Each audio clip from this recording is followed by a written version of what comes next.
Mr. Speaker, Mr. Sponsor, gusto ko lang naman po ilagay sa tama itong paggamit ng earmark revenues. Ayoko naman pong ma-declare tayong unconstitutional. Tayo po ang power of the purse.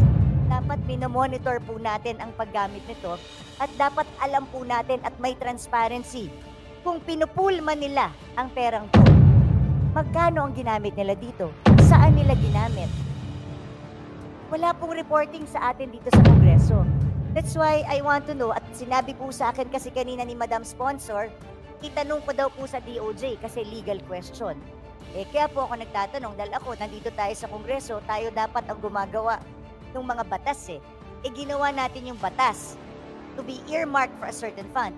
Pero because kailangan natin ng pera, gusto natin gamitin at galawin. Ang tanong kasi, ano ba ang legal basis kung pwede ba natin talagang gamitin itong pondong naka-earmark para sa isang bagay? Yung cash. We regret that we cannot answer the question of the Honorable Herrera because the Is recognized for her interpellation. Thank you very much, Mr. Speaker. Mr. Sponsor, kasi sinadjust sa akin kanina, ito na yung pagkakataon ko magtanong sa DOJ tungkol dun sa earmark revenues. Mr. Speaker, given that the requirement under the 1987 Constitution that no money shall be paid out of the Treasury except in pursuance of an appropriation made by law, does the practice of pooling earmarked revenues into the general fund comply with this provision? How does the DOJ assess the legality of this practice? Mr. Speaker, may I request for a 1-minute suspension? Session suspended. Request the good interpellator to repeat the questions. The Honorable Herrera may proceed. Yes. Mr. Speaker, iisa-isahin ko na lang po yung questions kasi related naman siya para isang sagot na lang din po siguro. Basahin ko na lang po ulit.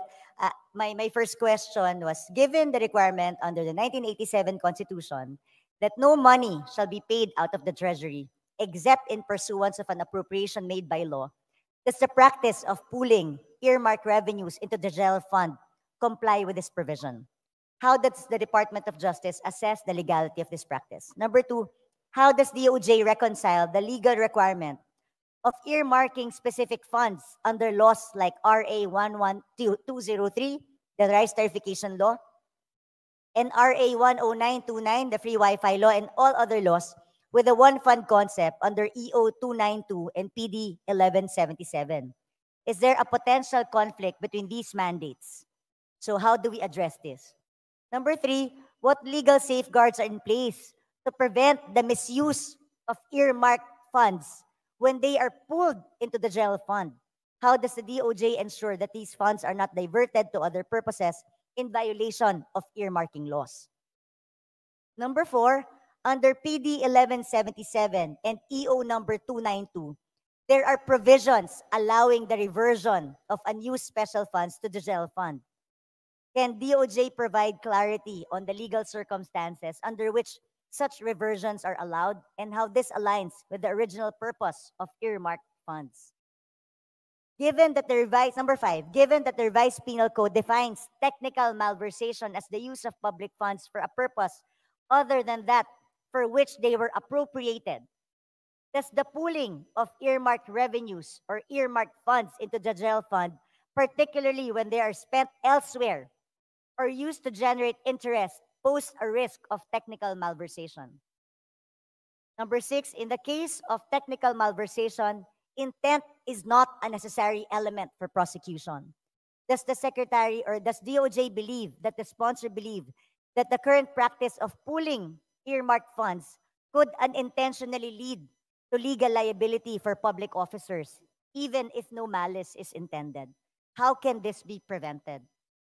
Number 7, the Supreme Court in the Lagman versus Ochoa case declared the reallocation of funds under the Disbursement Acceleration Program, or DAP, unconstitutional, particularly because funds were used for purpose not explicitly authorized by Congress. How does the DOJ view the current practice of pooling earmarked revenues in light of this ruling? Are there risks of a similar constitutional violation?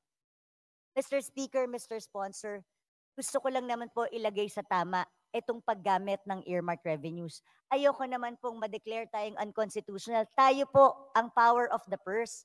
Dapat minomonitor po natin ang paggamit nito at dapat alam po natin at may transparency kung pinupul man nila ang perang to.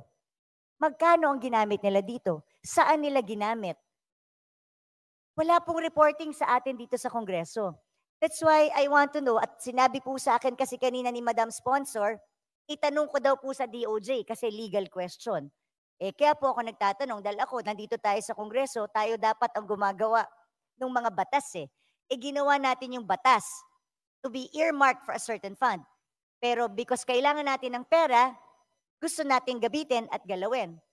Ang tanong kasi, ano ba ang legal basis kung pwede ba natin talagang gamitin itong pondong naka-earmark para sa isang bagay? Yung cash. Mr. Speaker, Mr. Sponsor. Mr. Speaker, distinguished colleague, we regret that we cannot answer the question of the Honorable Herrera because this would amount to giving advisory opinion. However, this representation suggests possible answers, Mr. Speaker, to the query being raised by the Honorable Herrera. Number one, we can use the oversight power or function of the Committee on Appropriations so that once and for all we can finally discuss and settle the issue of the earmark funds. Number two, remedial legislation, Mr. Speaker, wherein we can propose amendments on the particular presidential decree, especially on the use of the earmark funds. And number three, if possible, we can indicate in the general appropriations if special provisions, especially with respect to the transparency in using this particular fund, Mr. Speaker, distinguished colleague. Majority Leader. Mr. Speaker. Mr. Speaker, precisely, Mr. Speaker, talaga pong humihingi po ako sa Committee on Appropriations, baka dapat bago po natin ipasa itong batas na ito, itong General Appropriations Act, once and for all, let us settle the issue of earmark revenues. Year in, year out, iba-iba po ang sagot sa atin ng DBCC. Last year, sinabi, hindi ginagamit yung pera. The other year, sinasabi, naka-intact siya. Then all of a sudden, this year, ginagamit na yung pera. Dati, sinasabi, hindi siya nag-earn ng interest. The following year, nag-earn ng interest. Tapos bigla ngayon, nawawala na naman yung pera, hindi ginagamit. At iba-iba yung sagot. So, but at least one thing is now clear. They said that they are using the money for habang siya ay hindi ginagamit for the purpose it was intended. Kaya, Mr. Speaker, ayaw naman po natin na ma-question tayo sa Supreme Court. Tayo po ang may power of the purse dito. Ayoko rin naman na yung pera, hindi natin alam kung kailan hiniram at saan ginamit nung hiniram. At paano po ang pananagutan kung hindi na kayang ibalik? Ito po yung mga kasagutan na I think has to be settled before we pass the GAA, Mr. Speaker, Mr. Sponsor. Sana po, as a sponsor of DOJ, pagtulungan po natin ito. Gusto ko lang pong ilagay sa tama. The one fund concept is a beautiful concept, which was passed as a presidential decree during the time of President Marcos Sr. in 1977. Hindi pa po ito na-amend hanggang ngayon. Na-overtaken na po siya. So it's something that maybe we should take a look at here in Congress kung talagang ngayong sinasabi na ginagamit itong pera na hindi pa kasi kailangan ng pinagagamitan.